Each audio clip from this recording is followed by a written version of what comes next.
গতকাল আমাকে একজন লোক জিজ্ঞেস করতেছে, হুজুর কিবলা সাহেবের শাহহুজুর হুজুর কিবলা তাহের শাহ কিবলা মুদ্দাজিল্লুহুল আলী, ওনার যে আওলাদ রসুল প্রমাণ কি? তা আমি বললাম, ভাই আমি যদি আপনাকে আওলাদ রসুলের প্রমাণ দিই, বই থেকে দেখাই, আপনি বলবেন যে বইটা মানুষে বানাইছে। এরপর আমি যদি আপনাকে সজরা দেখাই, আপনি তাও মানবেন না। তো মানার জন্য কিছু দলিল আছে না নাই? বাপের জন্য বেশি পরিশ্রম করে পোলা, বাপের সম্মান বাড়ানোর জন্য, ঠিক কিনা বলেন?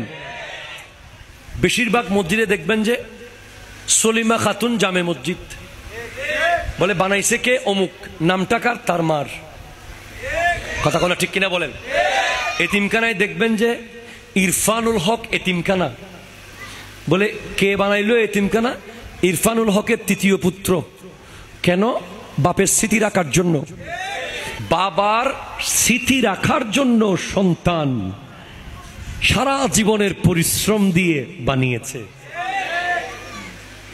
তো আপনি যদি দেখেন, আল্লামা সিরিগুটিকে প্রশ্ন করি, হুজুর আপনি কেন জামিয়া বানাতে গেলেন আজকে যে 10,500 ছাত্র?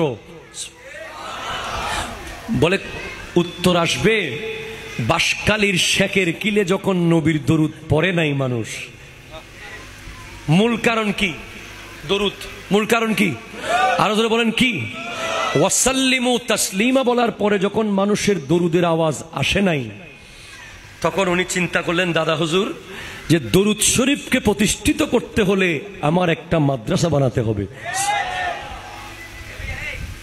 তাহলে বানিয়েছেন মাদ্রাসা, উদ্দেশ্য নবীর দরুদ প্রতিষ্ঠা করা, ঠিক কিনা কথা বলেন? আল্লামা তৈয়ব শাহকে জিজ্ঞেস করলাম রহমতুল্লাহ আলাইকে, এত বড় জশ্নে জুলুসে ঈদে মিলাদুন নবী 70 লক্ষ থেকে 1 কোটি মানুষ হলো, এটা এই জুলুস কেন? আপনার দাদার প্রচারের জন্য, আপনার বাবার প্রচারের জন্য, আপনার নিজের প্রচারের জন্য, আপনার পরিবারের কারো জন্য? না না না, এটা তো জশ্নে জুলুসে ঈদে মিলাদুন নবী, নবী নবী, ঠিক কিনা কথা জোরে বলেন? আচ্ছা, এটাও গেল। এবার একটু করে জিজ্ঞেস করলাম হুজুর কিবলাকে, হুজুর আজানের আগে যে সালাতুস সালাম দিলেন, আমাদের দেশে অনেক সুন্নিরাও প্রথমে বিরোধিতা করেছিল। সালাতুস সালামটা কার? আল্লাহর নবীর, ঠিক কিনা জোরে বলেন না? ওখানে কি আসসালাতু ওয়াসসালামু আলাইকা সাইয়্যিদি ইয়া অমুক নেতা, ইয়া সমুক শিল্পপতি, ইয়া অমুকের বাপ, ইয়া সমুকের দাদা বলা হয় নাকি আসসালাতু ওয়াসসালামু